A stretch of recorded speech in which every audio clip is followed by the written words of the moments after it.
அனைவருக்கும் வணக்கம். இப்போ நான் வந்துட்டு ப்ரெக்னன்சி அப்போ எப்படி என்னோட டயட் வந்துட்டு எப்படி இருந்தது, நான் எந்த மாதிரி சாப்பிட்டேன் அப்படின்றத தான் உங்களுக்கு நான் சொல்ல போகிறேன். ஃபஸ்ட்டு வந்துட்டு நைட்டு வந்துட்டு உலர் திராட்சையும் 2 அத்திப்பழம், காய்ந்த ட்ரை அத்திப்பழம், அதாவது ஃபிக்கு சொல்லுவாங்க, அதை வந்துட்டு ஒரு அத்திப்பழம், 3 உலர் திராட்சை, கருப்பு திராட்சை, அதை வந்துட்டு தண்ணியில் வந்து ஊற வச்சுக்கோங்க. ஒரு அரை டம்ளர் தண்ணியில் வந்துட்டு அதை ஊற வச்சுக்கோங்க. இது ஏன் அப்படின்னா, என்னோடய சித்தி வந்து டாக்டர், எனக்கு அவங்க சஜஸ்ட் பண்ணது வந்துட்டு மலச்சிக்கல் பிரச்சனை வந்து சில பேருக்கு வந்து ப்ரெக்னன்சியில் இருக்கும். ஸோ அந்த பிரச்சனை வந்துட்டு நம்மளுக்கு வராமல் இருக்கிறதுக்கு வந்து அத்திப்பழம் வந்துட்டு ஊற வச்சு சாப்பிட்றது ரொம்ப நல்லது. அதே மாதிரி உலர் திராட்சை கருப்பு வந்துட்டு ஹீமோக்ளோபின் ரத்த அளவு வந்து அதிகமாக பண்ணுறதுக்கு வந்துட்டு நம்மளுக்கு ரொம்பவுமே நல்லது. அதனால் அத்திப்பழத்தையும் 3 உலர் திராட்சை போதும். காலையில் வந்துட்டு எழுந்தோடனே வெறும் வயத்தில் நாம் வந்து இதை சாப்பிடணும்.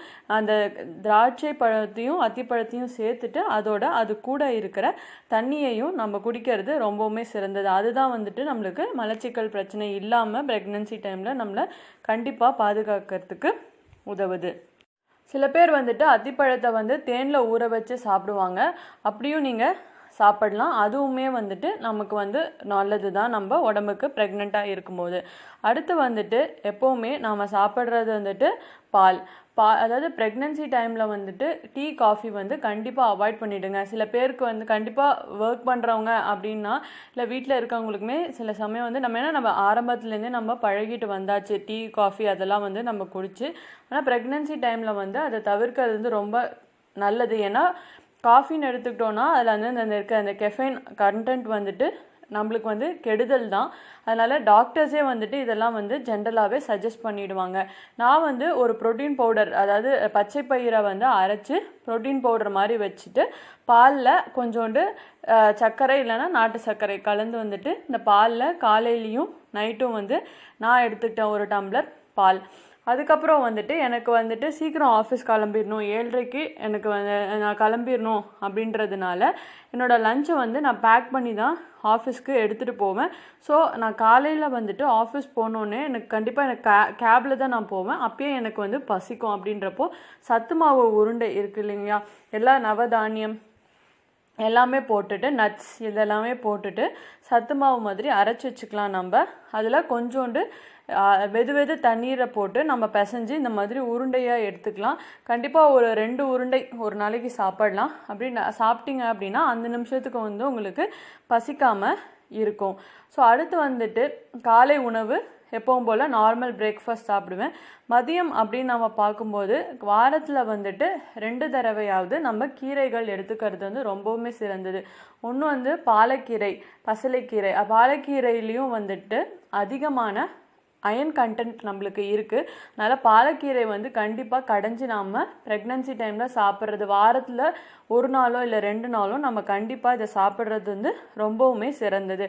அடுத்து நம்ம பார்த்தோம் அப்படின்னா முருங்கைக்கீரையில் இருக்கிற மாதிரி அயன் கண்டென்ட் வந்துட்டு நம்மளுக்கு அதிகமாக எதுலேயுமே கிடைக்காது அப்படின்னு சொல்லுவாங்க. முருங்கைக்கீரையை வந்துட்டு நீங்கள் இன்னொன்று பண்ணலாம், கொஞ்சம் காய வச்சுட்டு பொடி மாதிரி அரைச்சிக்கலாம். பொடி மாதிரி அரைச்சிட்டு கூட நம்ம இட்லிக்கோ இல்லை தயிர் சாத்துக்கோ வந்துட்டு அந்த முருங்கைக்கீரை பொடியை வந்துட்டு நம்ம அரைச்சி வந்து சாப்பிட்டோம் அப்படின்னா அதாவது சில பேருக்கு வந்து ப்ரெக்னன்சி அப்போ வந்துட்டு ரத்தத்தின் அளவு வந்து கம்மியாகும்.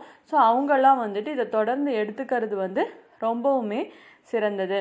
அப்புறம் காய் அப்படின்னு பார்த்தோம் அப்படின்னா, எனக்கு வந்து நம்ம வீட்டில் இருக்க பெரியவங்க அவங்கெல்லாம் சஜஸ்ட் பண்ணது வந்துட்டு கத்திரிக்காயும் வந்துட்டு கோவக்காய், இது 2யும் வந்து சாப்பிடக்கூடாது அப்படின்னு சொன்னாங்க. அது வந்து ப்ரெக்னன்சி டைமில் வந்துட்டு நம்மளுக்கு வந்து ஜீரண கோளாறு அதாவது இருக்காது, ஜீரண கோளாறு இல்லாமல் இருக்கிறதுக்கு வந்து அதை 2யும் அவாய்ட் பண்ணிக்க வந்து சொன்னாங்க. அதே மாதிரி நான் அதை தவிர மற்ற நம்ம காய் எல்லாத்தையும் சாப்பிட்டுக்கலாம். பழம் அப்படின்னு நம்ம பார்க்கும்பொழுது பைனாப்பிள், அன்னாச்சி பழம், பலாப்பழம், மாம்பழம், இது 3மே வந்து நம்ம தவிர்த்துக்கிறது நல்லது. ஸோ நான் ப்ரெக்னெண்ட்டாக இருந்தப்போ அப்போ தான் மாம்பழ சீசன். நான் நல்லா ஆசைக்காக ஒரே ஒரு மாம்பழம் சாப்பிட்ருப்பேனே தவிர மற்றபடி கம்ப்ளீட்டாக வந்து அதை அவாய்ட் பண்ணியாச்சு.